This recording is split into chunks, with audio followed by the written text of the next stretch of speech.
Le 15 mars dernier, dans ces locaux, nous organisions les assises pour la liberté d'expression, où nous avions eu le plaisir d'avoir, outre Roland Elie, Hugues Bouchu, Karl Lange, parmi les personnes que nous avons vues ce jour, et toutes ces personnes, chacune avec leur sensibilité, expliquaient pourquoi elles avaient tenu à honorer de leur présence ces assises. Et nous retrouvions systématiquement ce côté: nous sommes dans un pays où on ne peut plus rien dire. La France était un pays de liberté à cause des lois dites antiracistes, à cause des lois mémorielles, à cause de la dictature du politiquement correct. Aujourd'hui, que vous soyez journaliste, que vous soyez malpensant, que vous soyez militant, à partir du moment où vous n'épousez pas les deux théorèmes obligatoires, c'est-à-dire premièrement, l'immigration est une chance pour la France, deuxièmement, l'islam est une religion d'amour, de tolérance et de paix, seulement troublée par quelques personnes qui n'ont pas compris le message de paix du prophète, à partir de là, vous vous retrouvez plus souvent au tribunal qu'à votre tour. Nous avons donc organisé ces...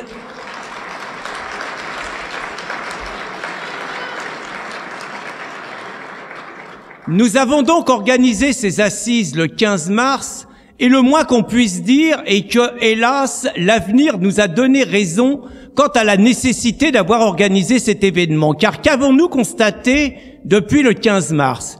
Je ne vais pas parler que de riposte laïque, nous en sommes à une dizaine de procès, mais depuis le 4 mars, nous sommes montés en puissance. C'est-à-dire qu'auparavant, nous avions droit aux minables racketteurs de l'antiracisme, prétendu. Nous avions droit au trésorier de la mosquée de Trifouilly-les-Oies, qui estimait qu'on avait insulté la communauté musulmane, mais ça s'arrêtait là. Depuis cette date, nous avons d'abord eu droit à Madame Anne Hidalgo, maire de Paris. La brave femme qui, je vous le rappelle, s'était singularisée dans l'opération Je suis Charlie, en faisant de Charlie Hebdo un citoyen d'honneur de la ville de Paris, n'a pas supporté que notre dessinateur Risset la représente à genoux avec une langue pendante, honorant une babouche musulmane. Et donc, notre dessinateur s'est retrouvé devant les tribunaux. Nous avons également offusqué, apparemment, le dénommé Pierre Berger, ce sympathique... Merci pour lui. Merci pour lui. Ce sympathique milliardaire, président du Monde et du Nouvel Observateur, qui espérait que le jour de la manif pour tous, une bombe exploserait au milieu des manifestants. Le brave homme n'a pas supporté un article où nous faisions état de son homosexualité et de son côté islamo-collabo. Il paraît que c'est une diffamation grave. Et cerise sur le gâteau, nous avons eu droit à 2 plaintes de celui qui nous sert de ministre de l'Intérieur, dont nous aurions pu penser que dans la situation actuelle, il avait d'autres urgences, mais le brave homme a déposé plainte pour une expression, c'est l'islamo-collabo Bernard Cazeneuve. Il paraît que c'est une insulte. Nous pensions qu'il aimait tellement l'islam que le fait que nous montrions qu'il collaborait à l'islam était un hommage, mais manifestement c'est pas ce qu'il a compris. Et le pauvre homme n'a pas apprécié non plus le fait d'être représenté lui aussi avec une énorme langue, léchant une babouche musulmane, comme nous l'avons fait à tous ceux que nous appelons les islamo-collabos. Si seulement nous étions les seuls, mais nous constatons que le site Yves de Souche est harcelé judiciairement par la personne la plus connue chez eux, Pierre Sautarel. Nous avons constaté que le site Minurne Résistance, dont je sais qu'il y a quelques animateurs ici, a été fermé du jour au lendemain. Nous avons constaté que Guillaume de Thieulois, animateur également talentueux de sites catholiques, s'est retrouvé lui aussi mis en examen.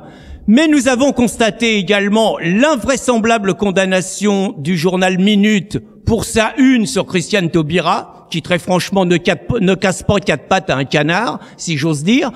Et nous avons constaté également, nous l'entendions tout à l'heure, le harcèlement contre Rivarol. Mais ça ne s'arrête pas là. C'est-à-dire que tous ceux qui sont considérés comme les malpensants, en dehors de ce que nous appelons la réinfosphère, subissent les foudres du politiquement correct et de la justice. Ainsi, Éric Zemmour a encore été traîné au tribunal. Ainsi, nous avons constaté que l'immunité parlementaire de Florian Philippot, qui a affirmé que le Qatar finançait le terrorisme, ce qui est quand même une évidence connue de tous. Il a suffi de ça pour que Christiane Taubira signe un papier levant son immunité parlementaire. Nous constatons que Marine Le Pen, pour avoir signalé les occupations illégales des musulmans lors des prières dans le 18e arrondissement en 2010, va se retrouver au tribunal au mois d'octobre. Et tout le monde a parlé de l'effet Morano. Effectivement, on ne peut plus dire en France que Vercingétorix, Clovis, Jeanne d'Arc, Napoléon ou Louis XIV étaient blancs. Donc, voilà la réalité. Voilà la réalité aujourd'hui de la dictature du politiquement correct et de l'impossibilité de sortir des rails. Notre combat essentiel à Riposte laïque est contre l'islamisation de notre pays. Quand nous avons organisé ces assises le 15 mars, nous venions de connaître les attentats de Charlie Hebdo.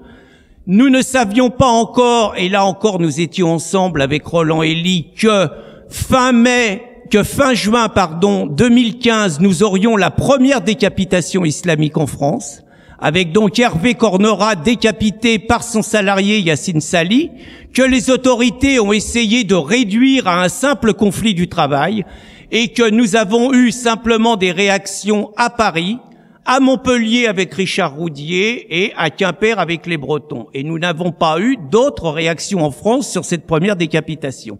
Nous avons eu naturellement l'accident du Thalys, la catastrophe du Thalys évitée. Et finalement, qu'est-ce que nous constatons dans cette France de 2015? Nous constatons que nous avons un Premier ministre qui nous dit « ça va être dur pour vous Français, il va y avoir plein d'attentats islamistes, ça va durer 20 ans, mais c'est comme ça, on peut rien y faire ». Nous constatons que nous avons le juge Trévidic, spécialiste de la lutte contre le terrorisme, qui nous explique, lui le juge Trévidic, que l'État islamique a pour premier adversaire notre pays, la France, et qu'il faut s'attendre donc dans les jours et les semaines qui viendront à des attentats particulièrement sanglants.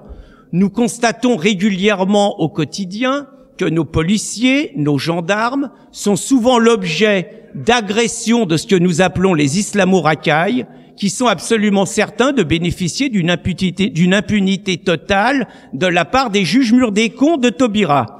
Nous constatons d'autre part que justement, sous Taubira, on en est à une évasion quotidienne.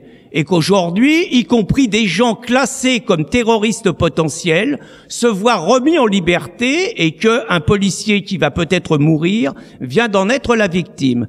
Donc nous constatons que, alors que le péril islamiste est de plus en plus dangereux, que nous savons que nous aurons d'autres attentats, j'arrive à la situation migratoire, nous voyons arriver sur notre territoire ce que nous appelons un renforcement de la 5e colonne islamique, puisque nous voyons que la majorité de ceux qu'on a d'abord appelés les migrants et puis qu'on a appelés les réfugiés et qui sont des clandestins, sont des jeunes hommes de 20 à 40 ans qui viennent absolument seuls alors qu'on nous raconte qu'ils fuient la guerre. Moi, je croyais qu'en temps de guerre, les hommes restaient aux côtés des femmes, les hommes restaient aux côtés des enfants, les hommes restaient aux côtés des vieillards pour les protéger. Ce n'est pas ce que nous constatons. Nous sommes obligés de donner raison, quand nous voyons cette réalité, à l'héroïque Viktor Orban, qui est un petit peu le cœur de la résistance en Hongrie,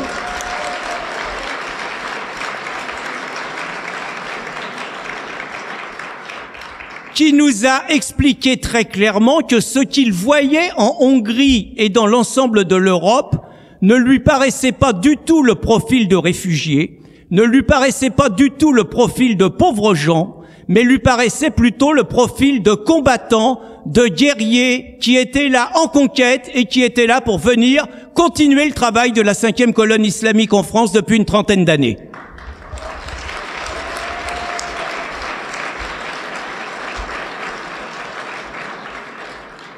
Une fois qu'on est d'accord sur ce constat et sur la priorité, On est obligé de constater, puisqu'on cherche un autre monde est possible et que je crois que je n'ai que 10 minutes, hein, donc je vais essayer de respecter la règle. On est obligé de constater, Roland parlait de on va dire, de nos parcours totalement différents. Je crois que quand il en est de la liberté de la France, quand il en est de la défense de sa culture, quand il en est de la défense de sa civilisation, la question n'est pas de se chamailler sur 1789. La question n'est pas de se chamailler sur l'avortement, la question n'est pas de se chamailler sur la laïcité, la question n'est pas de se chamailler sur Israël ou sur les États-Unis, la question est absolument pas là. La question, c'est l'unité de tous les patriotes. La question, c'est l'unité de tous les patriotes au service de la défense de la France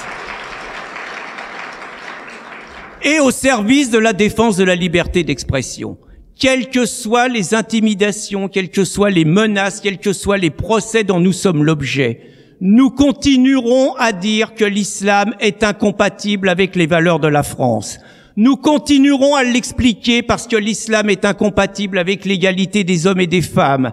L'islam est incompatible avec la séparation du religieux et du politique. Et parce que l'islam est une foi, mais aussi que l'islam est une loi, l'islam est totalement incompatible avec les valeurs de liberté qui nous sont proches.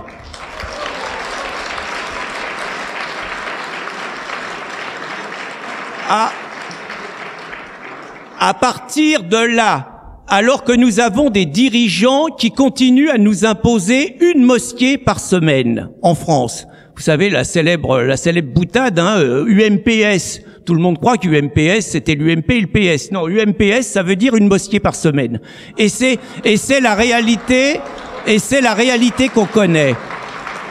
À partir de là, moi je n'aime pas du tout les Verts, ça étonnera personne, ni les Verts islamistes, ni les Verts écolos, mais il y a un principe que j'aime bien chez eux, c'est le principe de précaution. Et je considère qu'à partir du moment où nous sommes d'accord sur un constat, c'est que la France est en péril d'islam, à partir du moment où nous sommes d'accord avec le constat fait par Michel Onfray qui a annoncé que si les choses restaient en l'état jusqu'en 2050, de par la politique migratoire et de par la natalité, la France, mais aussi l'ensemble de l'Europe, serait sous domination musulmane. Être sous domination musulmane, ça veut dire qu'avant d'en arriver là, nous subirons ce qui vient de se passer à Ankara. Nous subirons d'autres décapitations islamiques. Nous subirons d'autres attentats suicides. Nous subirons des attaques au couteau. Nous subirons des attaques aux voitures. Nous subirons dans les métros, dans les trains, dans les TGV. Nous subirons des attentats suicides. C'est le sens de l'islamisation de la France et ce sont les méthodes de conquête de l'islam. Si on est d'accord avec ça et si on est d'accord sur le principe de précaution, nous avons un devoir justement pour défendre nos libertés. C'est à partir du moment où nous disons que l'islam n'a pas sa place en France, la première chose, c'est fermeture de toutes les mosquées. La deuxième chose, c'est interdiction du voile. La troisième chose, c'est interdiction de toute la halalisation des boucheries, des cantines et de tous les lieux où il y a des repas collectifs. C'est donc très clairement l'interdiction de toute visibilité de l'islam en France. Et ceux qui veulent se réclamer de l'islam, nous devons leur dire, vous avez dans le monde 57 pays qui se réclament de l'OCI et qui se réclament des lois de la charia. Vous avez largement le choix pour le faire, mais votre place n'est pas en France.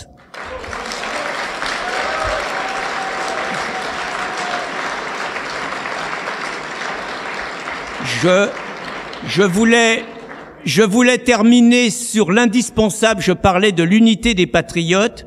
Je voulais vous citer 2 exemples de ce qui s'est passé récemment. Le Ciel a eu le mérite d'organiser un premier rassemblement suite à la déferlante migratoire que nous connaissons.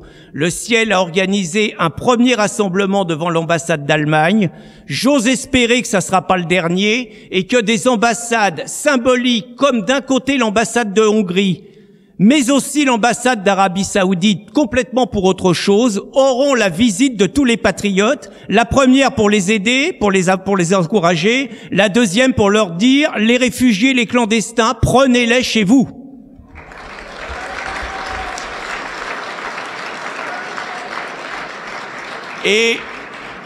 Et je voulais signaler et conclure là-dessus, c'est qu'hier à Brest, il y a eu le premier rassemblement pour demander la fermeture d'une mosquée salafiste. C'est d'autant plus emblématique que les patriotes étaient 300, qu'en face, il y a un imam qui s'est permis de dire, devant un parterre d'enfants, qu'écouter de la musique, ça transforme les enfants et ça transforme les personnes qui écoutent de la musique en singes et en porcs, exactement les termes du Coran pour désigner tout ce qui n'est pas musulman, et que d'autre part, toutes les femmes qui avaient l'audace de sortir non voilées et sans un accompagnement d'un homme ne devaient pas s'étonner, mais qu'elles méritaient le viol qui les attendait. Voilà ce qui se dit dans les mosquées, voilà ce qui met en danger nos compatriotes, et voilà pourquoi des personnes aussi différentes que des indépendantistes bretons qui considèrent que les Français sont des envahisseurs et les jacobins de résistance républicaine ont été capables de surmonter leurs divergences et de manifester main dans la main malgré l'hostilité de ceux que nous devons appeler les collabos, les antifas.